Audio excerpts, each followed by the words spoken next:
Welcome to Music Eyes. I'm Tina Robinson and I'm interviewing Emma Stevens. Hi Emma. Hello, how are you? I'm fine, thank you. Good. And we're going to be talking about your headline tour, which is Enchanted. Yes. So how's that going? Brilliantly so far. I started it on quite a poignant date actually. I started it on the 26th of March last week, which was actually the date that I lost my mum 2 years ago. So I've kind of like to turn things into positive Absolutely. and channel it and say, right, it's my mum's tour. And this will be the 4th date. Oh. So it's going really, really well. Been really well received. There's been lots of people in the audience and it's been great. So Yeah, and I know that you connect with the audience a lot, don't you? You enjoy that. So important to me, so important to meet the people that bought the ticket and that bought the album, and just, you know, I just feel as though I want to break down that barrier of artist to fan base. For Very me. It's important. like kind of making them your friend, if you like. Yeah, So, absolutely. yeah. And I know, speaking of your mom, she did the artwork. Is that She right? did, yeah. So before I released Enchanted the album, I released 4 EPs. Yeah. In each EP has a bit of a story to tell with the artwork, but it isn't until you bring the 4th EP into the picture. That's right. It unveils the actual final artwork for the album, which is so it's sort of been like a bit of a puzzle. Yeah. And she and I sat down. Literally, it was about a couple of weeks before she passed away, and she kind of designed a way that it could fit together, and it's really beautiful. Yeah, I did see it. It's absolutely amazing. Yeah, you do need to see the artwork. It's so pretty, and it's very enchanting as well. Yeah, the girl spinning on the beach is actually based off her favourite photo of me, which is kind of me spinning on the beach having a whale of a time. So that's how her idea Oh, was. that's fantastic. No, it's really cool. I'm sure she'll be very proud of you now. Oh, thank you. Thanks very much. And with the album, so album Enchanted. Yeah. Where did that name come about? I don't know. I think it came out. Was it from that after picture? the picture, and this sort of like it's the sun. It's like a starry type thing It is, yeah. in the top right hand corner. And for me, she enchanted my life with everything that she did. Yeah. And I kind of dedicated the album to her. So it just came about like that, really. Which is a huge inspiration. Yeah, I mean, sometimes I think of titles for songs before I think of, you know, a chord sequence or something. And Enchanted was always on my list of songs to write, and I never got around to it. And I thought, well, why you know, put 2 and 2 together. Yeah. Cool album. Yeah. So with the album, you've got Riptides. A Place Called You. I love which one? Oh, that goes down. Maybe. Yes. Place Called You. I love it. Because there were so many that I liked. Oh, that's a good Yeah. sign. That's a good sign. I really did, yeah. Oh, bless Oh, you. it's fantastic. A Place Called You is kind of based on a bit of a summer holiday romance thing, and then when you part ways, you realise that actually maybe they could be the one, but you don't know. And I could let you into a bit of a secret about the whistle. Okay. I can't whistle.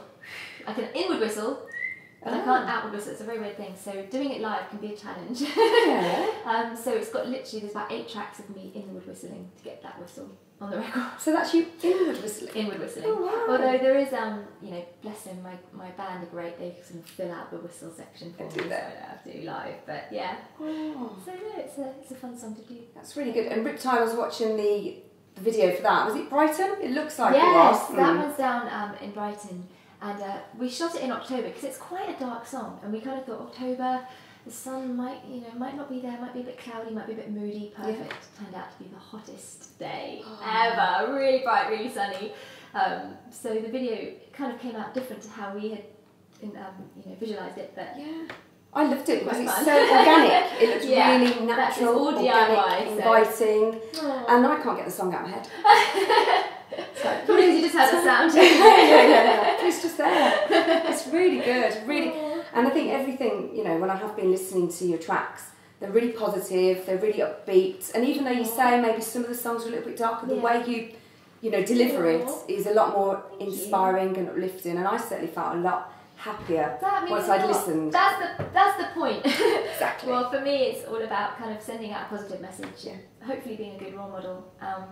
I've sort of counted the album. There's a couple of songs that I wrote after I lost my mum, which are kind of from a very deep place within me. And you know, I think it's important to have some sort of a balance, but the majority of the stuff on there is really kind of up-tempo, happy. Yeah, and I think everyone can relate to them. It's the songs in there for everyone. Oh, you know, in all different moods as well, and all different ages. Yeah. I don't think you can put an age on the type of you know, age It group is that you're funny actually for. sometimes seeing people come into the shows and you get really young ones and then you get sort of like teenagers and then you get middle-aged and the older people as well. That is a brilliant thing. I really love that. Actually. That's really good because I really felt that the minute I was listening to the tracks. I thought, you know, I can't. It's really because I can imagine sort of a little 8-year-old girl enjoying it, or I had little 2-year-olds. Videos sent to me of little 2-year-olds popping around before to the song. So cute. Brilliant.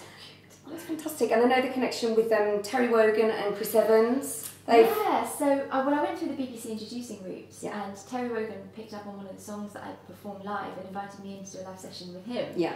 Which was kind of the beginning of it all, really.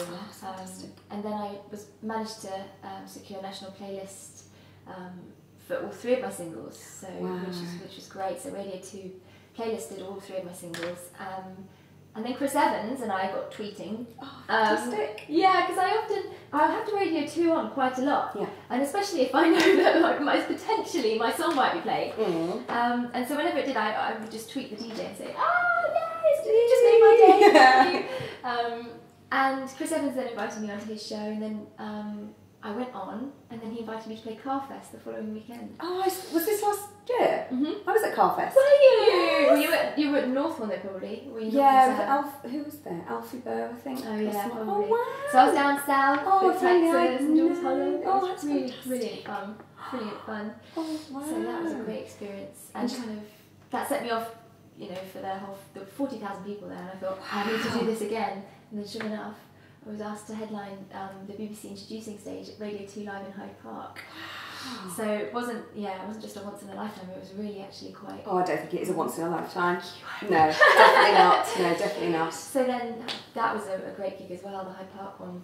And now I just want to keep playing. Yeah, keep touring. Yeah. Are you enjoying touring? Loving it, loving it.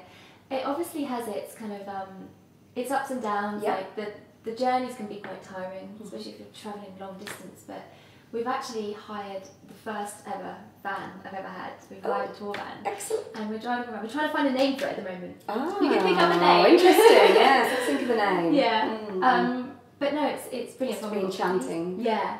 We've got PlayStation in the back and TV, and so... That's fantastic. Yeah, not for the driver though. You can just hear people playing PlayStation in the van.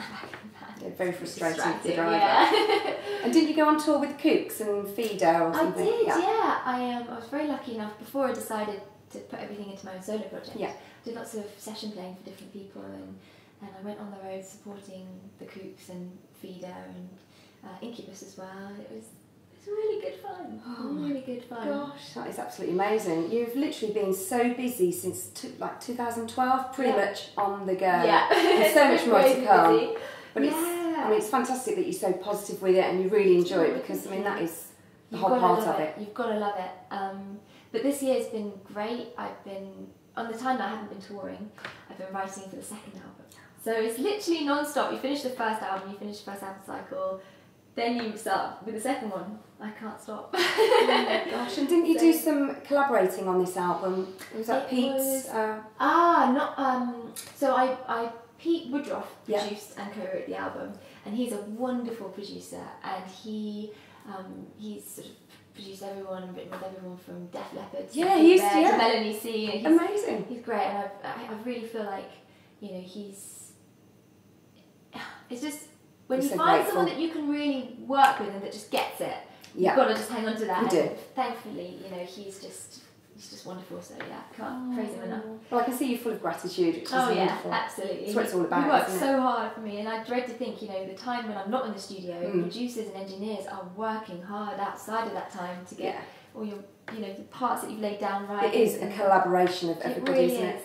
Oh, well, thank you so much. I mean, we've been talking. We could keep talking forever. We can talk forever. I'm a chatterbox. Yeah, me too.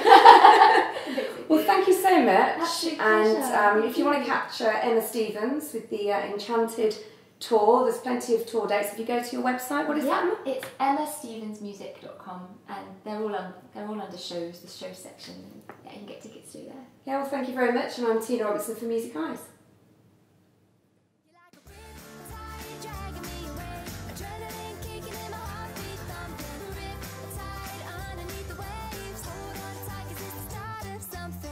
I love it.